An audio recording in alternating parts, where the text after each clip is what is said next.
everyone, welcome to Shelf Space. I'm your host, Ronus13, and today we are reviewing the MS-05 Zaku I from Gundam The Origin. Sorry if I'm sounding really tired in this one. It's because I am been feeling kind of drained every so often, every so lately. Anyway, show must go on, and so shall we. So first, let's take a quick look at the box. So, we got a really cool illustration of the Zaku I equipped with this really neat, I'm guessing it's supposed to be a sniper rifle. Checking the box right now, but it's all in Japanese, so I can't read anything. Though I want to say the sniper rifle in like the lore is something that was being used by another suit, and it inherited it because that suit didn't make it or something. Don't know for certain, but we got one with the sniper rifle, and then one with the shoulder armor and the bazooka. If I had been paying attention, I would have noticed the shoulder armor and not have been so surprised about it being included when I did the unboxing. So on this side, we got a cool painted illustration of the Zaku I. Then a neat little action shot. And something with a one of the pilots. A little blurb about Gundam The Origin, which is actually pretty cool. I would recommend checking it out. Image of the Zaku I from the front. And then more painted shots showing off all the different cool things it can do. And then this side is just the same as the other. So that's enough of the box. Let's actually take a look at this cool mobile suit right now. And here he is all decked out. I mean, take a look at that. You know what? I'm actually going to take a picture of that because that looks really cool. So I got him rigged up with his sniper weapon. I have a heat hawk stored on his back. And a bazooka stored on the backpack.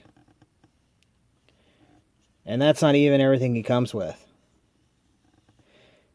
He just looks super cool, I think.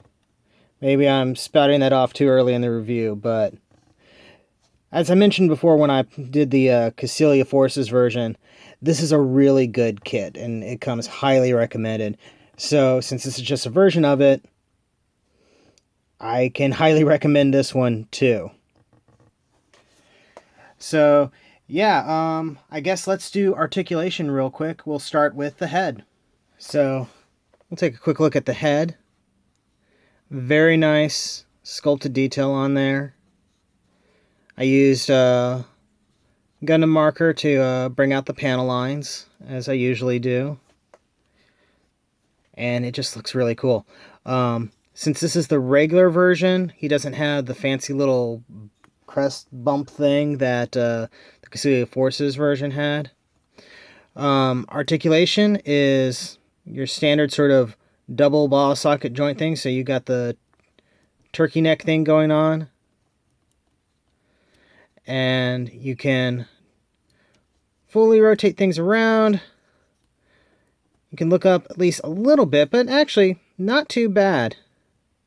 He bumps into the armor on the collar just a little bit, but that's really a pretty decent looking up pose. And, oh, I got the neck all twisted around.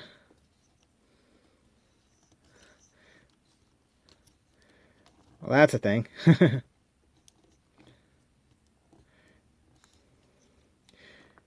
So, and he can look down a little bit as well. Oh, focus.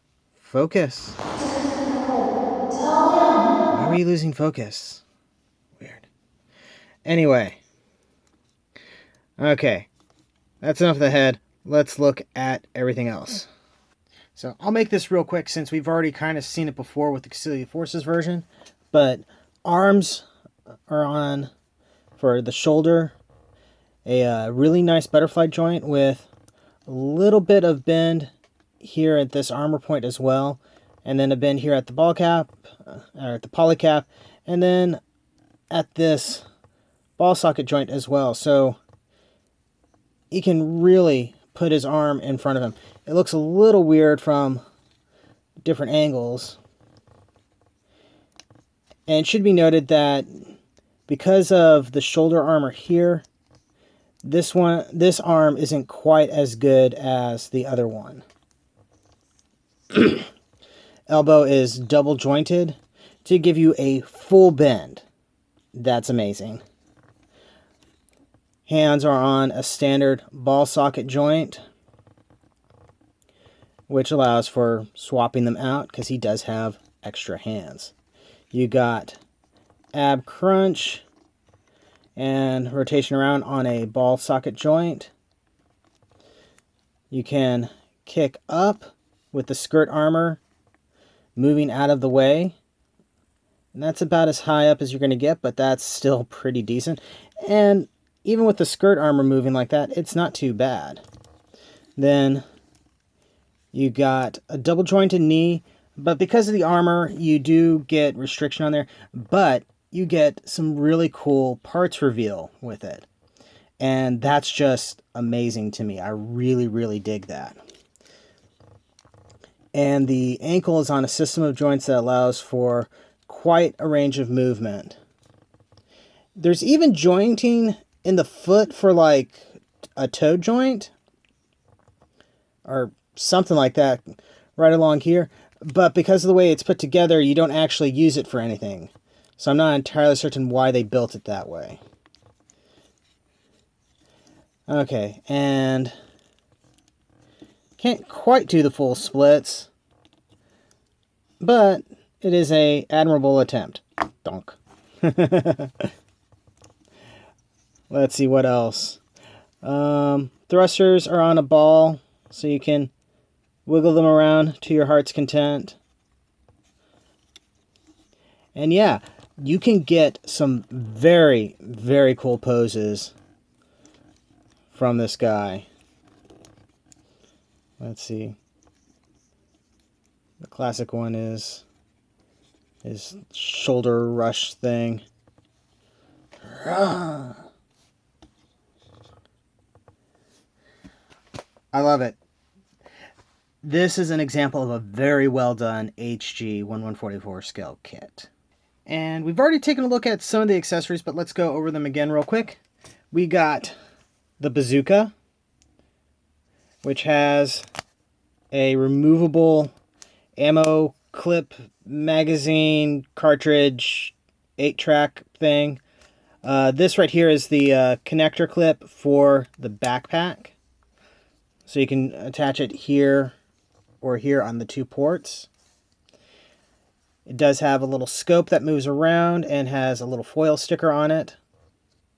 Handle can move a little bit, as can this one. Though I like the positioning of it with him holding it and then having the open hand resting on top. That's how I usually have my Cassilia Forces version posed. Next, we have the sniper weapon. I have his shooting hand attached to it.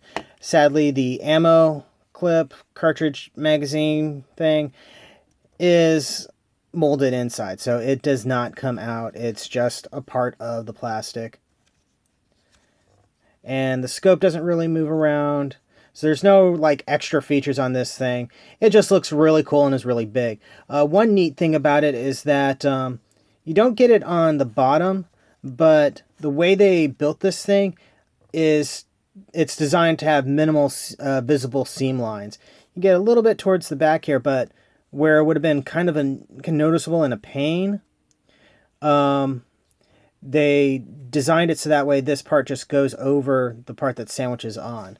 So that's really cool. I always appreciate it when they work to do things to hide seam lines and nub marks. We also got the Zaku I machine gun, which don't know if I'm ever going to do anything with it because I think the bazooka and the sniper weapon are a lot more interesting. It does have an ammo drum on it that is supposed to be able to come off and is fighting me.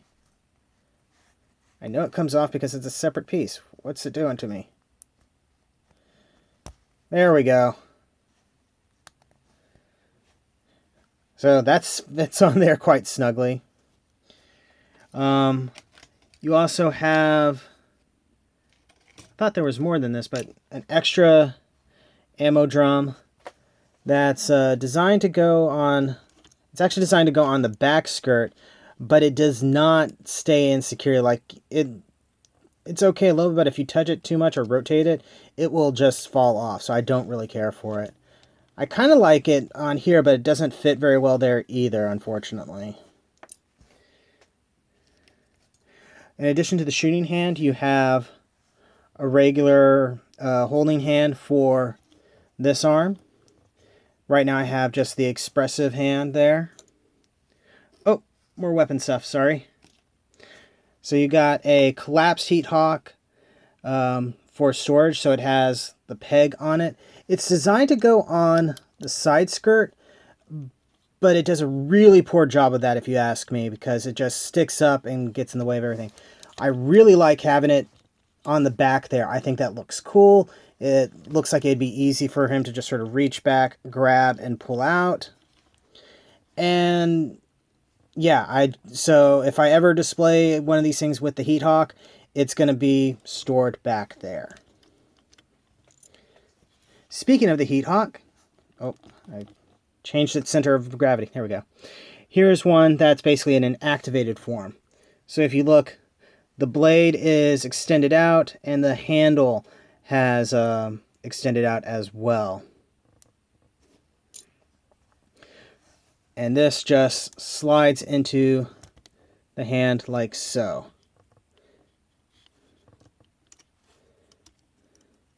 Doesn't stay in very securely though.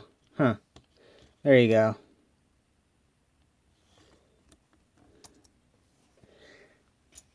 Finally, we have this. And this is the one thing that disappoints me a little bit. So it gives you all the parts to make this. And you could switch it out, but the problem is the one part it does not give you is this little joint part in here. So, because otherwise you'd be able to pop the arm off, take it apart, and then quickly swap it out. But no, now you have to disassemble this shoulder. So I'm a little disappointed in that. I mean, it's still a great figure otherwise. This thing has articulation to move it around. And you have these extra ammo cartridge magazine 8 tracks that can be stored on the side of it. Which I question a little bit because this is supposed to be the rounds for the bazooka, right? Which are explosive. Why would you have that on a shield? I'm just picturing the guy going, okay, I'm going to block the shot. And then it hits the ammo and it explodes violently. And then you have one less Zaku I.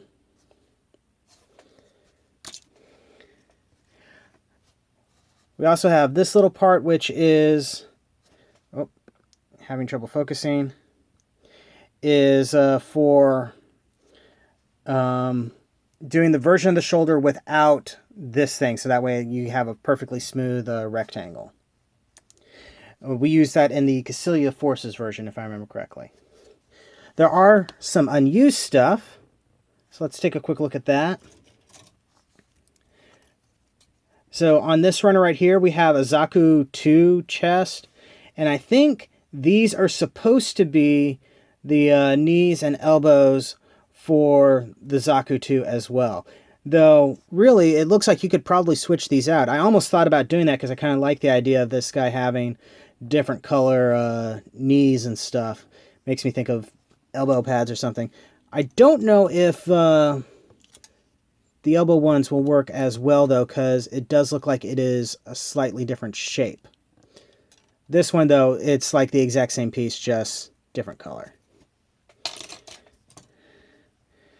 And then on this runner, we have, I believe that is a action-based connector of some sort, and some sort of joint thing that I don't know what exactly it's supposed to be for. Possibly something with the Zaku I, or sorry, Zaku II. He does come with a bunch of these decals. I only use the one for the eye, which reminds me of something I'll show in just a second. And then you have an extra one here, which I think is a foil option for the eye, unless I maybe left off a camera sticker somewhere. I don't know. But that does remind me that you can move the eye around. Got to pop the head off for this, and we'll zoom in.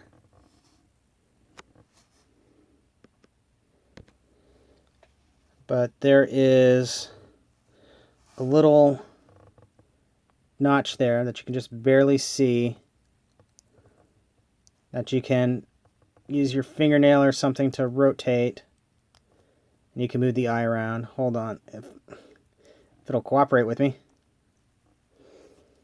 Let us use this to move it.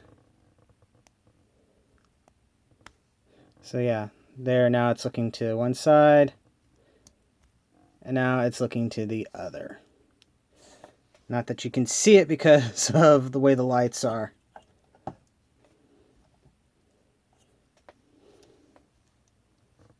Anyway, so that is a thing you can do. I'm probably just going to have it looking forward for the most part.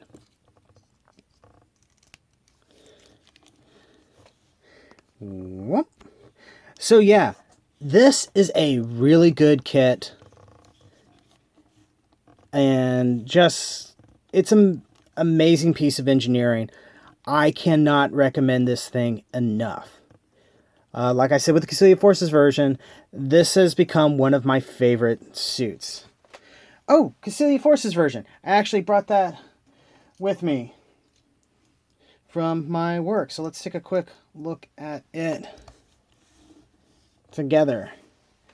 And it's, what the, how did that happen?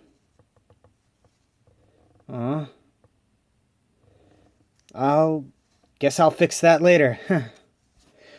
Just out of curiosity, they are the same color. I may give this one to him because this thing broke. Weird. Why don't I remember it breaking?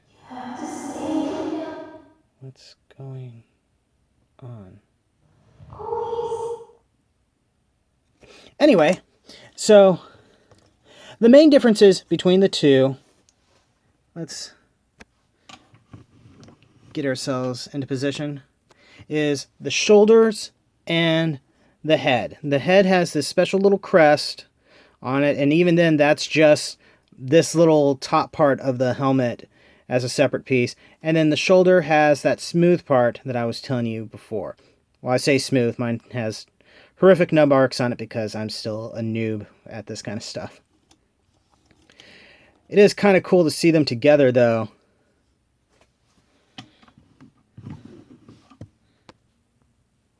So yeah, I dig this thing. I think you would dig this thing. Go out and get this kit so you can dig it. That's been a review. Thank you very much for watching. Don't forget to like, comment, subscribe, all that fun YouTube stuff. And I will see you the next time you invade my shelf space. Seriously though, what happened here?